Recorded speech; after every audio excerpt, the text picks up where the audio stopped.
Dore ibintu 10 ushobora kuba utaruzi ku muhanzi akaba umunyabigwi Mutamuriza Annonciata uzwi cyane nka Kamariza. Iyo uganiriye ku bahanzikazi b'abanyabigwi mu muziki nyarwanda, ntabwo wasiga izina Kamariza, umuhanzikazi w'Imana ihebuje kandi wahimbye indirimbo zidasaza. Muri iyi nkuru mutwemerere tugaruke ku bintu 10 ushobora kuba utaruzi ku buzima bw'uyu munyabigwi. Ikintu cya mbere, Kamariza yavutse ku itariki ya 25 z'ukwa gatatu 1954. Niwe muhererezi mu muryango w'iwabo w'abana 13. Akaba avuka tariki abemera idini rya Kiliziya Gatolika baziho umunsi w'umubyeyi Bikira Mariya yabwiye ko agiye kubyara umukiza Yesu Kristo. Bikaba ari naho byavuye bamwita izina Annonciata. Ikintu cya kabiri, Kamariza yakoreye Minisiteri y'Imari y'u Burundi aza guhagarika akazi ubwo bamwimuriraga kujya gukorera kure. Yanze gusiga papa we areka akazi. Icyo gihe akora muri iyi minisiteri mu kiruhuko cya saa sita ibizwi cyane nka lunch break, yabaga yifata amajwi ya zimwe mu ndirimbo ze. Ikintu cya gatatu, Kamariza yarezwe na mukuru we Ana Maria Mekisiyoni kuko mama we yari amaze kwitaba Imana. Papa we yahise amwohereza kuba kwa mukuru we kuko ari we yabonaga wajya mu cyimbo cya nyina, akita kuri Kamariza wari ukiri muto. Icyo gihe mukuru wa Kamariza yari atuye mu gihugu cya Repubulika Iharanira Demokarasi ya Kongo. Ikintu cya kane, mama wa Kamariza yitabye Imana Kamariza akiri muto mu mwaka w'1968. Icyo gihe Kamariza yari umunyeshuri mu mashuri abanza. Uwo munsi Kamariza yari yagiye kwiga, atashye asanga mu rugo bari mu kiriyo.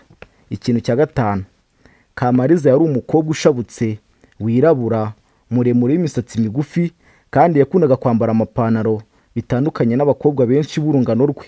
Mu mwaka w'1974 nibwo yinjiye mu muziki neza. Icyo gihe yari umuririmbyi muri korali yaririmbagamo yitwaga Ciromboro.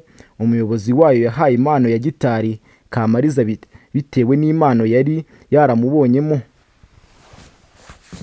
Ikintu cya gatandatu, mu mwaka w'1942 Kamariza yatsinze irushanwa ryo kuririmba ku rwego rw'igihugu i Burundi. Icyo gihe ni naho yahereye yitwa izina rya Kamariza. Ikintu cya karindwi, mu mwaka w'1974 Kamariza afite imyaka 20 y'amavuko, mukuru yashatse kumushyingira umusore wo mu miryango yifashishije kugira ngo areke umuziki. Icyo gihe Kamariza yarabyanze, ahita anava muri Repubulika Iharanira Demokarasi ya Kongo kuko ariho yabanaga na mukuru we, ajya i Burundi aho papa we yari atuye. Ikintu cya munani, Kamariza indirimbo ze zifite ubusobanuro bwihariye kandi nta ndirimbo yakoze gutyo gusa, zose zifite ubusobanuro. Iyitwa Kamariza yayikoreye umubyeyi wamuhaye umuti wo kuvura papa we. Yajya kumwishyura, uwo mubyeyi akamubwira ko icyo ashaka atari amafaranga ahubwo ari uko papa wa Kamariza akira akamera neza. Iyitwa Nzakumara Irungu yayikoreye inshuti ye yitwa Tereza.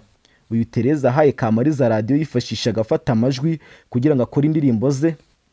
Tereza yabanaga na nyina bonyine, rero Kamariza yimukoreye amubwira ko azajya amuririmbira akamumara irungu, akamwita umutoni w'abato, akamucurangira igihe yigunze.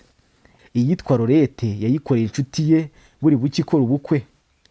Iyitwa Nimuve mu nzira yemwe yayikoreye inshuti ye Nzambazimana Veneranda wamufashije gutunganya alubumu ye. Nabashimiye mwese mwakomeje gukurikira ikiganiro.